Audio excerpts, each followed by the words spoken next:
Top stories in our news today. President Edgar Lungu has fired Emery Kabanshi as Community Development Minister following the abuse of social cash transfer funds at her ministry, leading to donors suspending aid. UPND leader Hakainde Hichilema has described the suspension of donor aid by the UK government and other donor countries over corruption as an embarrassment to the country.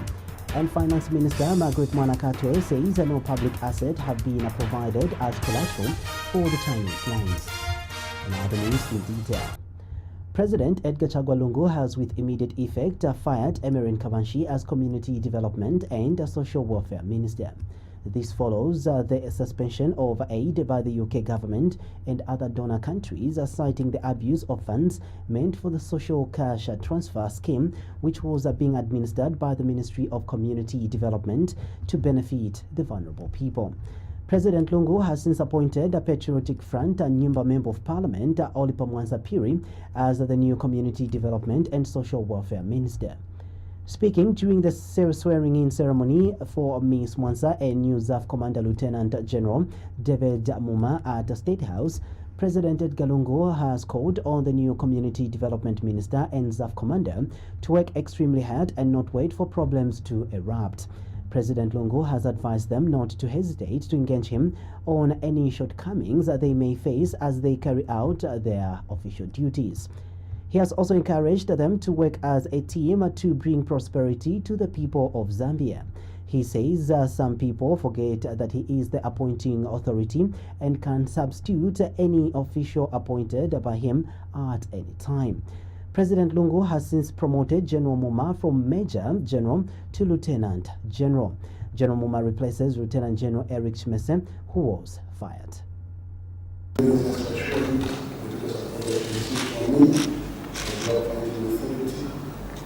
do not hesitate to know if there should findings in the establishment related to the meeting. I don't want to be told that they decided to leave you of the appointment, but think about the case where the short area. If you still think that beyond you, please let me know what I help you as I here. What's the other man? We're a team. We work together and deliver prosperity to people's lives. It's what we promised. And I'm saying this because some people forget that I am the appointing authority and I'm the one who can substitute my team at any time. I need to tell you what you are already much area and what's trying to do. But this is a team, and I'm the coach. And I'll decide when to substitute a player. So we have taken on veteran positions. But know that there's no limit to the number of substitutions that I can make in a football team. I think in regular football, the rules are that you don't substitute 3 players, but then I can substitute the whole team. I can substitute the whole cabinet. That is the privilege I have. So if you're not operating over the limits, don't hesitate to do it.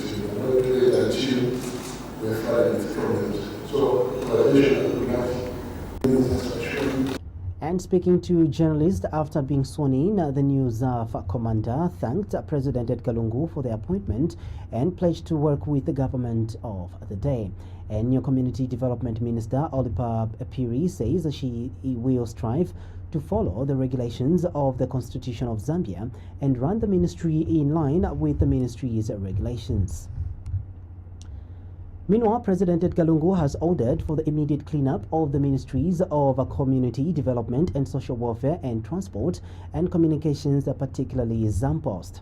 Speaking to journalists when he announced the President's dismissal of Ms. Kabanshi as Community Development Minister, Special Assistant to the President for Press and Public Relations, Amos Chanda says the President met with heads of investigative wings, namely Drug Enforcement Commission DEC and the Anti-Corruption Commission ACC, to inform them on the administrative changes that he has made. He says President Edgar Lungu has also instructed investigative wings to quickly institute SPD criminal investigation to establish whether there was a criminal liability over the social cash transfer funds. Mr. Chanda says President Longo has further ordered the Secretary to the Cabinet to ensure effective coordination among government departments. He says President Edgar Lungu wants orderly policies and executions of pronouncements. Kavanshi as minister and replaced her with the new minister, Honorable Mwansa, with clear instruction that these things be done.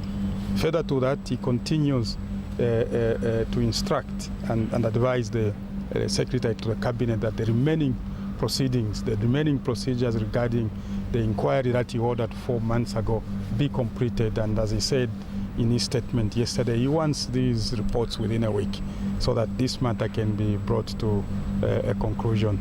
I can state again that the figures involved as of the preliminary information now is $4.3 million. That is 43 million kwacha. If you translate that to today's ruling rate, it's 4.3 million. So he wants the donor community to act in a responsible manner, working with collaborative efforts within government to ensure that their efforts lead to the recovery of the money so that it is diverted to the poor, not to take to sensational display of the issues. The investigation has been ordered by the President since 4 months ago.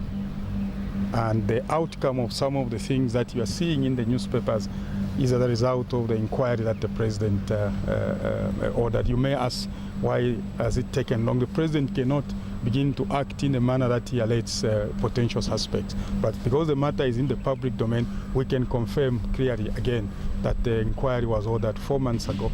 But he's frustrated indeed that it has taken too long for those. The last point I will make is that he has also met the head of Anti-Corruption Commission and DEC and asked them today to get involved. They have informed him that they've been investigating this matter since 3 weeks ago. He has again, because these are independent investigative wings, he has urged them to work speedily, and they've informed them within the shortest possible time they will be bringing the findings to him. The Opposition United Party for National Development, UPND President Hakainde Hichilema, says that the action taken by the UK government and other donor countries to suspend aid to Zambia over corruption and fraud in government ministries is an embarrassment. Mr. Hichilema says that the suspension of aid to programs such as the social cash transfer will affect the poorest of the poor and not the government officials driving land cruisers costing millions of dollars. He has told QTV News in a statement that the action by the donors puts the PF government on the spotlight. Mr. Hichilema says it is difficult for President Edgar Lungu and his ministers to fight corruption because they are allegedly direct beneficiaries.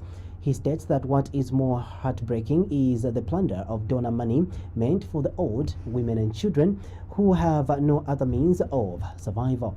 Mr. Hichilema says it is high time the PF leadership resigned. Meanwhile, the opposition UPND has demanded for an independent investigation of corruption in all corrupt institutions. Government institutions rather. Party spokesperson Charles Kakoma says there is rampant corruption in all government ministries and parastatals, and that the UPND demands a thorough investigation, independent investigations and forensic audit.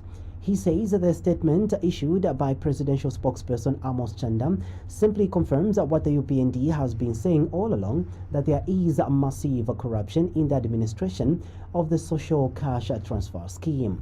Mr. Kakoma, however, states that what is hypocritical is that all along the PF leadership has been denying this until the donors had to take the action by suspending aid to Zambia. He claims that the social cash transfer funds have been abused as a political tool to bribe voters in what he says are PF-induced costly by-elections.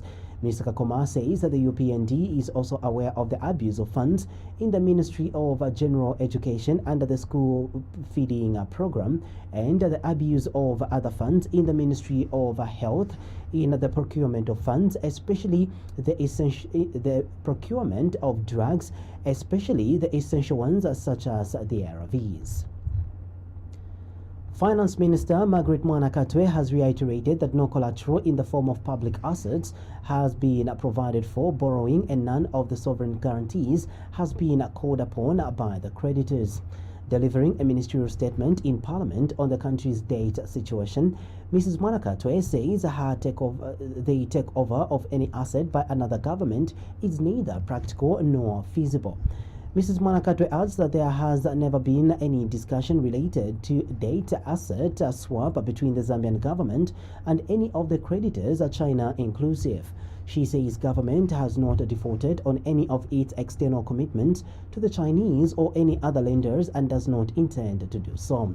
Mrs. Mwanakatwe has explained that the loan for that Kenneth Kaunda International Airport is still being dispersed by the lenders, while the ZESCO loans from Chinese lenders in relation to the extension projects of the Kariba North Power Station are duly on course. She adds that with regards to the loan obtained for the digital migration program, a loan was obtained from China to ensure that the program is implemented in the country and that government is on course in servicing the loan. She says that ZNBC was never offered as collateral for the loans. Meanwhile, Mrs. Mwanakatwe says of the country's total external debt of $9.37 billion United States dollars, Chinese debt accounts for between 20 and 30%. Is not in debt distress. Government is paying its debt as and when they fall due. Yes, the debt has gone up, so we have to work hard.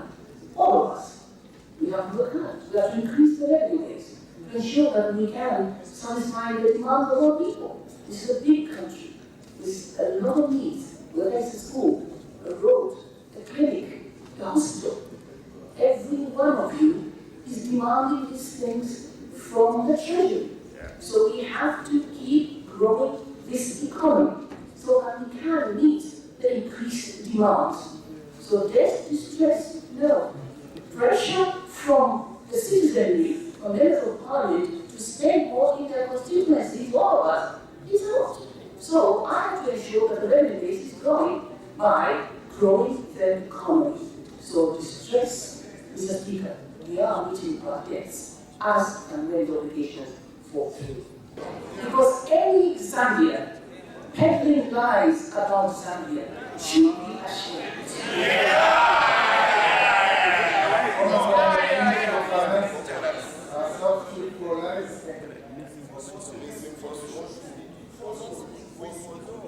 Right. Any Zambian, well-meaning Zambian, peddling falsehoods, thank you, Mr. Speaker, for that guidance, really should be ashamed, because we only have one Zambia. You can't even imagine what peace costs. The peace that we enjoy is a fantastic asset. Why would anyone want to start making the country look like it is on fire? It's not in debt distress. Government. Meanwhile, Mrs. Mwanakatwe has announced that government has defined a Eurobond redemption strategy that will establish an optimal plan for redeeming the country's bonds. And the minister says that the country is not under any debt distress as the current debt is sustainable, and all those are talking falsehood about the country being under debt distress should be ashamed and should stop immediately. Government has not pledged any public asset as collateral on borrowings it has undertaken. Mr. Speaker, let me repeat. Government has not pledged any public asset as collateral on borrowings it has undertaken. All loans are secured through several ways. Firstly, through government guarantees for those borrowings related to projects in parastatals and quasi-government institutions. Secondly, through insurance for loans taken by government itself, parastatals, and quasi-government institutions where applicable. And thirdly, no security for direct borrowing by the Republic, as the law does not provide for such. Thus, contemplation that government has pledged assets of the nation are totally ungrounded. Further, government has not defaulted on any of its loans that warrant any basic security I have just highlighted to be called upon. As a shareholding minister in state-owned enterprises, under the powers vested in me by Cap 349 of the Laws of Zambia, Minister of Finance and Corporation Act, and in my capacity as Minister in charge of loan construction and debt servicing, as stipulated in the Loans and Guarantees Authorization Act and the Public Finance Act, I wish to emphasize that there has been no debt default by the Republic of Zambia on debt obligations to the Chinese government or to any other lenders. Government.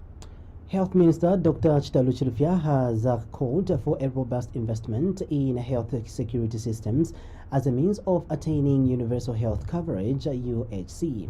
Speaking when he officially opened the 60th African Hospital Expansion Summit in Lusaka, Dr. Chilufya says while Zambia has done well countering the outbreak of epidemics such as the Ebola virus, there is still need for Lizurians to further counter any outbreaks. Dr. Chilufya says that the universal health coverage target should be above 80%, noting that this can only be achieved by identifying challenges in delivering adequate health coverage. Meanwhile, Dr. Chilufya says government will not leave out the private sector in the implementation of the National Health Insurance Law.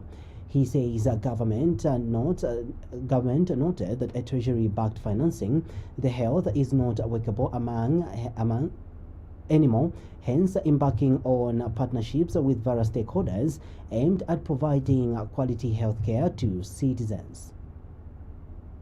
We must embrace innovations and technologies prevailing on the market to ensure optimization of our health delivery systems.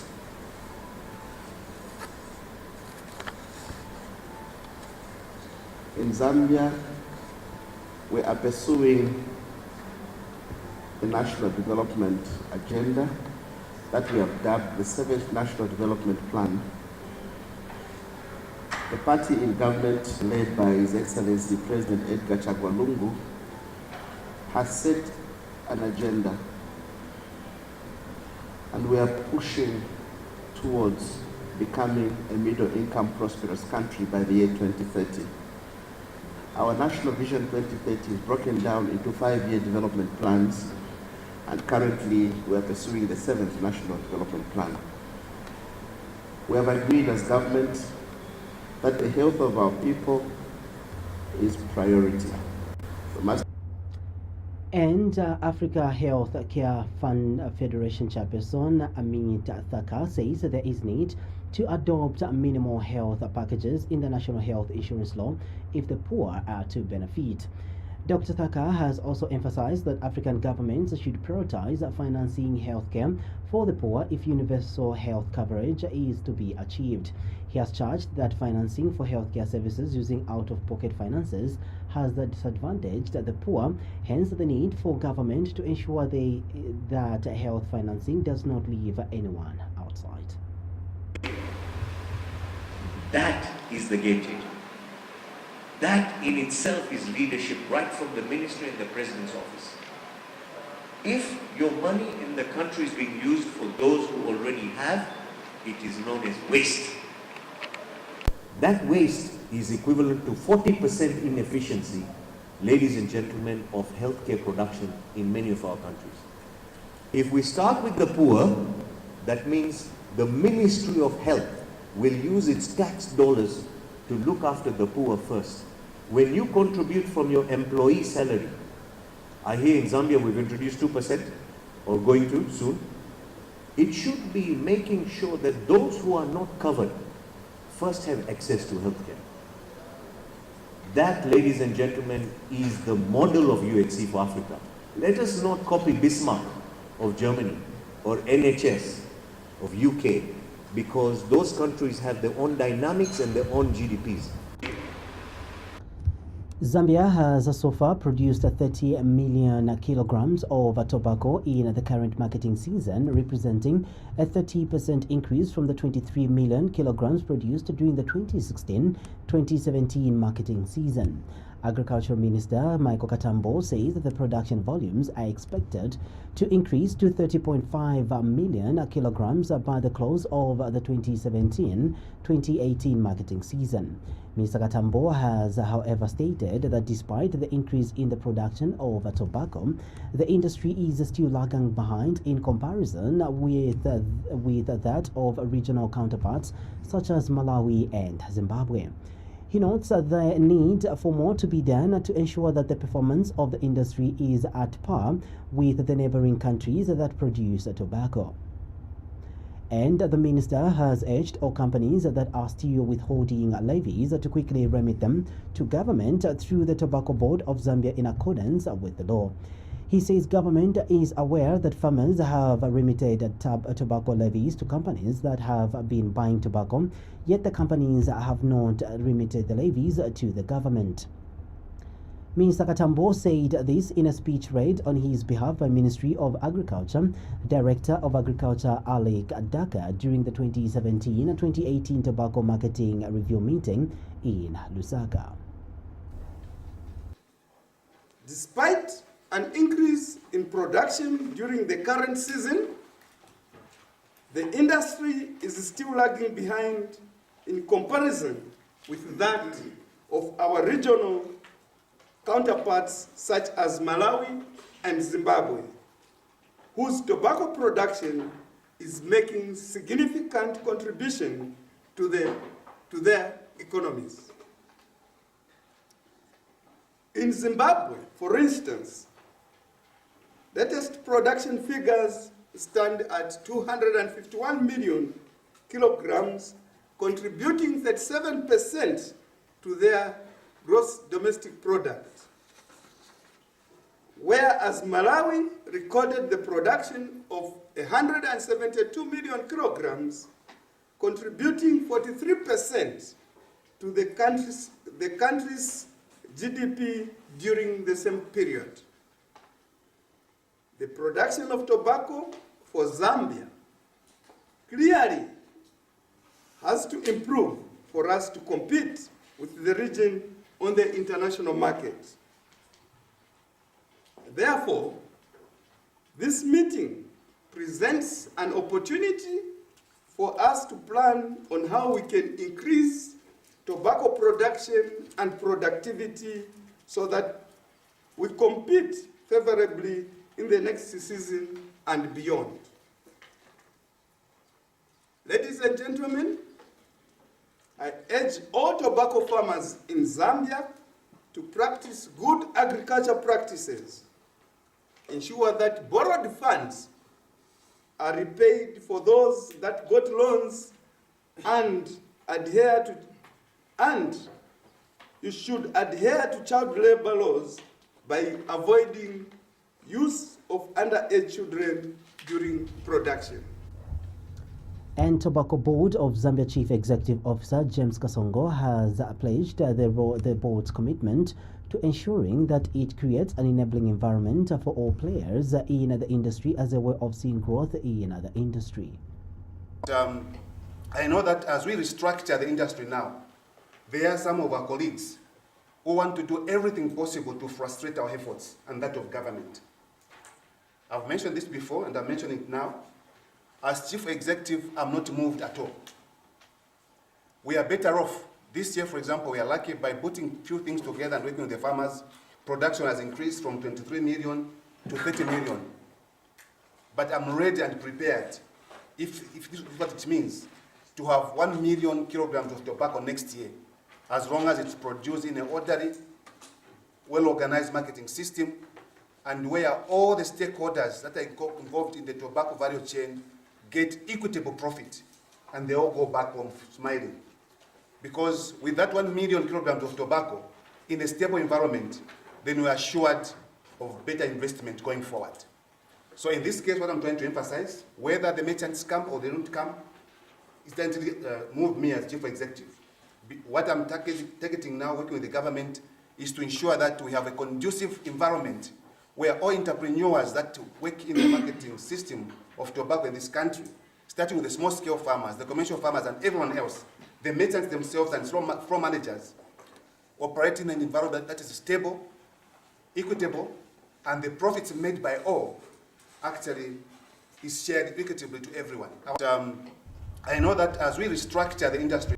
Still in our news, Movement for National Transformation MNT President Daniel Shimunza is shocked that President Edgar Lungu, during his address to Parliament last week, laughed off concerns by citizens regarding the domination of China in the Zambian economy. He has told Q News that his party regrets that the head of state defended the Chinese at the expense of the Zambian people. And Mr. Shimunza says President Edgar Lungu's statement on corruption lacked merit and amounts to rhetoric.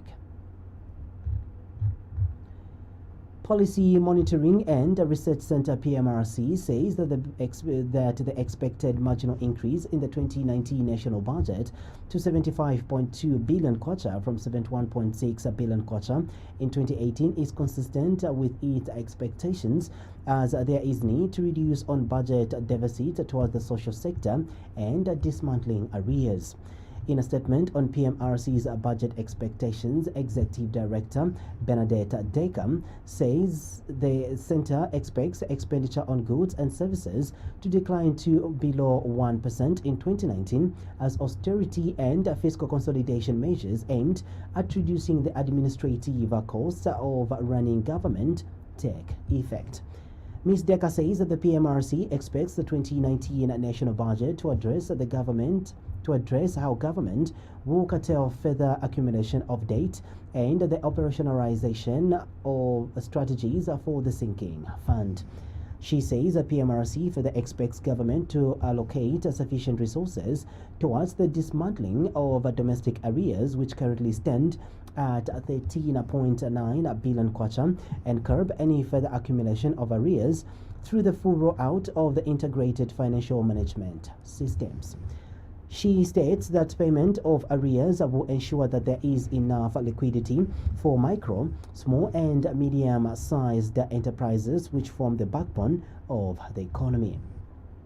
Ms. Deka adds that the center expects government to prioritize funding payments of pensions to ease the burden of keeping unpaid retirees on the government payroll.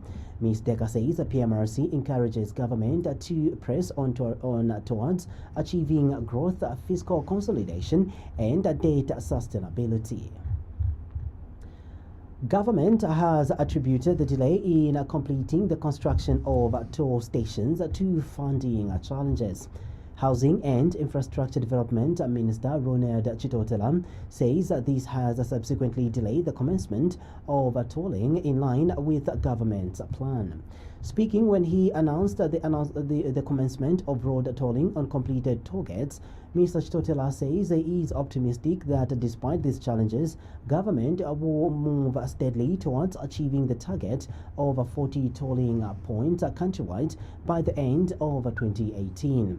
He says that the National Bull Road Fund Agency will soon commence the construction of inland road tolling at various toll gates across the country following the completion of the construction of the toll stations at these sites. The new inland toll stations where tolling is expected to commence include Kiabankaka toll stations on the Slowezi Chavuma Road at Mutanda Junction, Michael Chilufya Sata toll station on the Ndola Kitwe Duo Carriageway, Shilonga toll station on the Serenje Mpika Road. Others are Mweke toll stations on the Kauma Mongo Road, Tapo toll stations on the Mongo Kalabo Road, and the Louis toll station on the Sesheke Senanga Road. Mr. Chitotela has, however, assured the public that government has put in place measures and systems and controls to ensure that the total accountability for the revenues collected through the toll fees. One of the systems that has been introduced is the use of the real-time control center installed at the National Road Fund Agent's office in Lusaka, which uses video recording for each transaction for monitoring and control process for control purposes. These recordings are played back in order to reconcile the figures. We shall continue strengthening these systems to ensure that we don't lose the public confidence and trust because of the work we have done so far. Zambia's road tolling program is on the right course and has so far attracted the attention of the region and beyond. The countries such as Kenya, Lesotho, Malawi, Namibia have come to Zambia to study our program with a view of replicating the program in their own countries. We consider this as a no mean achievement, where you start a program and your neighbors, your brothers and sisters would want to come and learn how you are succeeding so that they can also replicate that in their country. You're still watching QTV Main News. Minister of Transport and Communications, Brian Mushimba, has advised the youths to avoid using social media platforms to spread false information that can dent the image of the country. In a speech read on his behalf by Permanent Secretary in the Ministry of Transport and Communications, Mishek Lungu, at the Zambia Information and Communications Technology Authority ZICTA ICT's Talent Development Summit and Huawei ICT competition ceremony in Lusaka, Mr. Mushimba has noted with concern that some youths are using social media platforms for the wrong reasons instead of productive purposes. He says that the youths should use social media platforms for the right purposes as business and learning. Mr. Mushimba has further urged the youths to aim to be entrepreneurs and not to be totally dependent on working for other people. As we move towards the digital transformation, I want to warn you that there are some of our youths, instead of using that ample time for the good of this nation, they will use that ample time to derogate government, to insult leadership, to insult each other using the social platform. That is unacceptable. We need to be patriotic Zambians. As Zambians, this is the only Zambia that we have. We need to be people that guard Zambia jealously.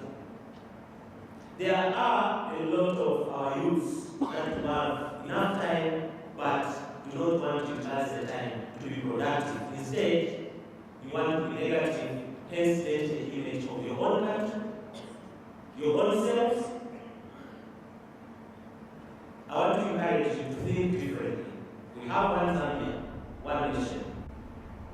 Speaking at the same event, Chinese ambassador to Zambia, Li Jin, says information and communications technologies, ICTs, is one of the key areas of economic and trade population between China and Zambia. He says the event is another sign of the friendly relationship between China and Zambia and the enormous potential of bilateral economic trade cooperation. Support the development of Zambia's ICT industry and provide a steady source of power for the comprehensive development of Zambia's economy and society. Looking into the future, the Beijing Summit of OPEC has brought new opportunities and impetuses to the development of China-Zambia relationship and practical cooperation in the fields of economy and trade. China is ready to work with Zambia to implement the output of the Beijing Summit, push the China-Zambia relationship to a higher level, bring more and more better benefits to the two countries and peoples, and finally create a new era of China-Zambia cooperation. To conclude, let me express our strong support to the great campaign of Smart Zambia, Smart Nation. And And Deputy Secretary to the Cabinet, Martin Mutonga, says in line with achieving a smart Zambia and in partnership with Huawei, government hopes to achieve the establishment of a platform for teachers and students to exchange knowledge, thus promote ICT technology, among others. We would like to have an establishment of a platform for teachers and students to exchange skills and thus promote ICT technological usages. Help colleges and universities build new professional skills that will hinge on the use of ICTs. Also, allow students through this competition to enhance their hands-on capabilities and obtain more job opportunities. From the central government point of view, I can promise that those who will not to excel in this competition will follow you closely, and one day you might just get a call that you have got a job in the government. So I'm urging you to work extra hard. Ladies and gentlemen, I wish to state that government notes that societies world over are experiencing digital transformation, and technologies that the use of Internet of Things, cloud computing, big data, artificial intelligence, and so on will completely change our work culture. Common Market for Eastern and Southern Africa COMESA Aid Trade Unit Coordinator Hope C. Tumbeko says COMESA is committed to ensuring that women are integrated at policy and regulation levels in line with its gender policy. Mr. Tumbeko has told Q News in an interview that COMESA is also committed to enhancing women production capacities. She says COMESA believes that by so doing, they are helping in breaking barriers that impede women from participating in the international trade market. Ms. Tumbeko says COMESA has since harmonized procedures at all borders in order to simplify exports of goods and services by traders. We've got programs under COMESA. For instance, you've got the COMESA Adjustment Facility, which is providing support support to the member states for productive capacities, and in quite a number of cases there's emphasis on women. You will note to say, for instance, in Zambia, you've got the Cotton Association of Zambia, which is promoting from the production processes, from the agricultural processes in terms of the cotton production, to the issues of weaving, to the issues of coming up with a final product. And the main people who are involved in that are women. So that is the type of support that you go in there. You go there and help them improve their productive capacities from different angles, improving their yields. Secondly, you improve the quality of their products. So you help them work with standards bodies to make sure that whatever they are producing can be done in line with specific standards that help them to be marketable outside. But you also look at issues of market linkages. Where is the market? How do you link them with the market? How do you help them learn how to market? Underlying all of this is a recognition to say that if they have to be formidable as players, they also have to learn to come together through cooperatives and be able to then do what? Be able to respond to the market demands at a bit of a higher scale. We've got. And finally, in our news, Ministry of Housing and Infrastructure Development Permanent Secretary Charles Mushota has called on Zambians to develop a system to optimize the assistance in skills and financial support from the Chinese and other cooperating partners. Speaking when he officiated at the 100,000 Kwacha grant presentation towards Skills Zambia by China Geo Construction Company, Mr. Mshota notes that China is shaping the skills of Zambians. Mr. Mshota has also called on the business community to combine efforts with World Skills Zambia in skills development among young people in the country. Meanwhile, World Skills Zambia Board Chairperson David Chakonta says that the donation will go towards a registration for the 2019 World Skills International Competition to be held in Russia, as well as hosting of World Skills Zambia competitions.